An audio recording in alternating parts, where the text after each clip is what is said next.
Do you have psychic or spiritual gifts? Let's talk about it. So a lot of the times when we're kids, we naturally have lots of abilities. We can sense things, we can know things, we can receive images of things. Maybe we hear messages.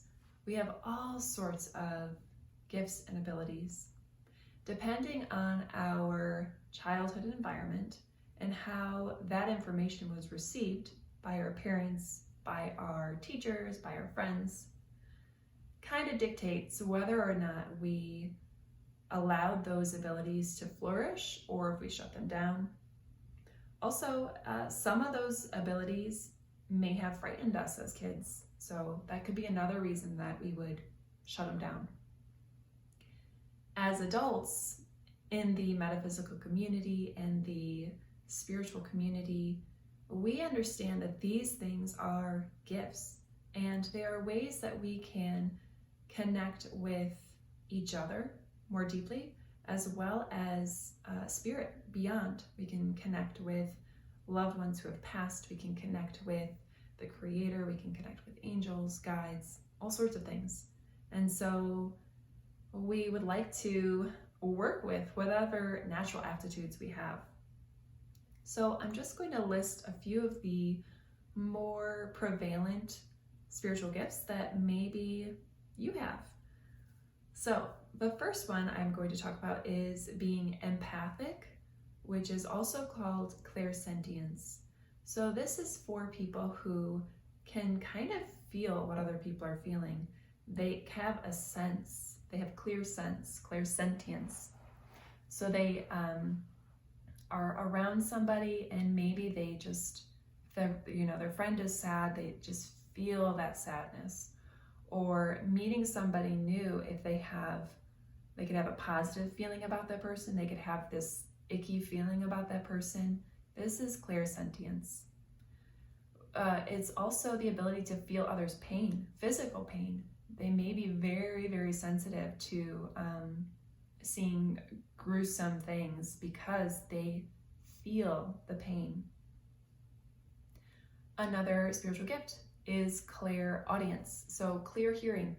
Being able to not necessarily hear things with your ears, though some people do have that sensation where it's almost like someone is speaking or whispering in their ear. Others typically receive messages in their mind, and often it is in their own voice. So that voice in your head, sometimes they receive information that way.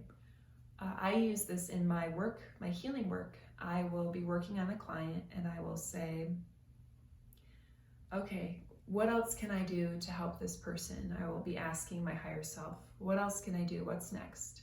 And in my mind's eye, my mind's ear, I'll hear a message. I'll hear something like show them themselves, or guide them deeper in, or I'll hear something very specific. I'm trying to think of one recently. One was open his ears to kindness. And so I'll hear a very clear message in my mind, and often I will share that with my clients. I'll say, okay, this is what I heard. And then usually they'll react to that because it actually has meaning to them too. So that is what clairaudience is, being able to hear things. Another one is clairvoyance. So this is a clear sight, clear vision. And this could go two ways. Literally being able to see things with the eyes. So like auric fields. Some people can see energy fields around others. Or they can see energy imbalances, or they can see quite a few things. There's this like layering process and they can see it. Another way is within the mind's eye.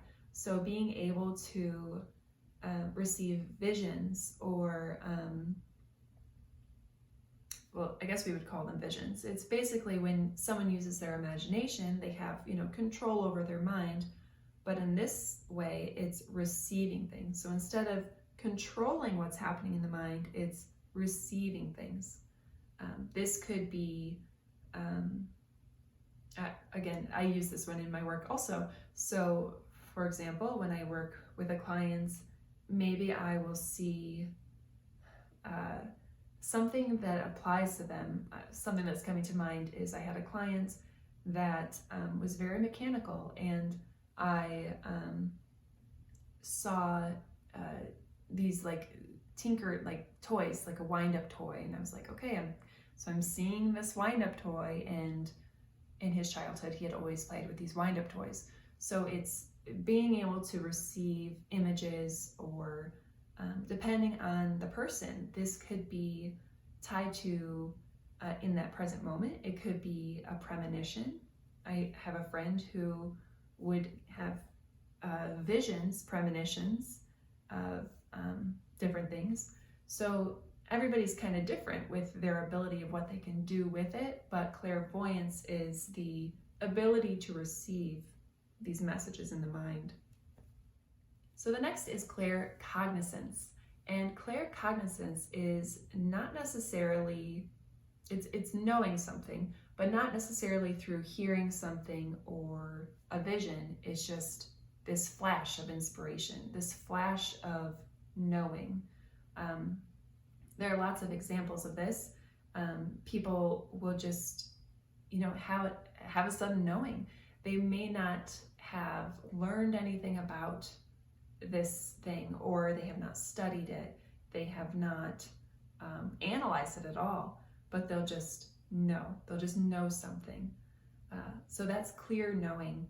And a lot of times people will have a hard time with this one, particularly because of school systems. So sometimes people will just know information, they'll just know the answer, but when they're questioned, like, well, how do you know that?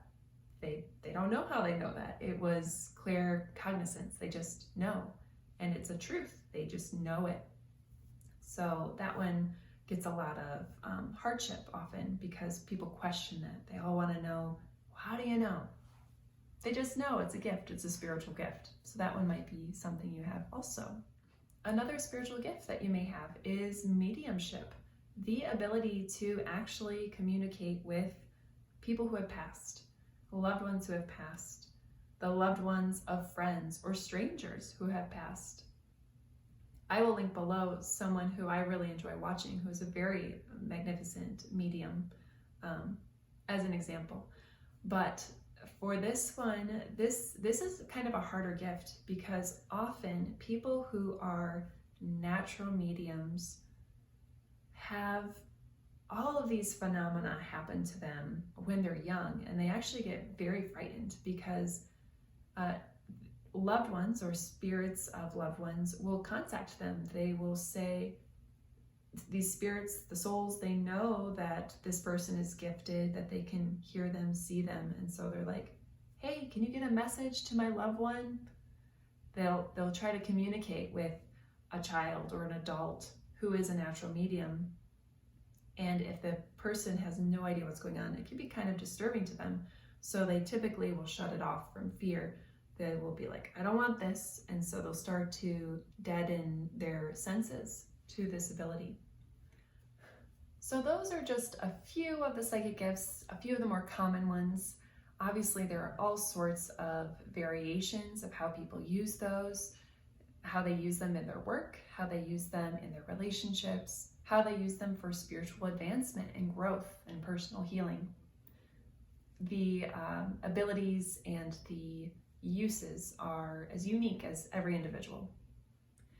If you enjoyed this video, please like the video and subscribe, as well as if you need to have a healing session or work to open your gifts and abilities, or even to talk to somebody about your gifts and abilities. Maybe you're just not sure who to talk to. Maybe you don't have anybody. You can contact me and we can do a healing session. We can talk about it, and I can offer validation, because with all my gifts, I can sense your gifts, and that's often really validating for people. So if you'd like to find out more about me, my website is linked below, and I look forward to talking with you in the next video.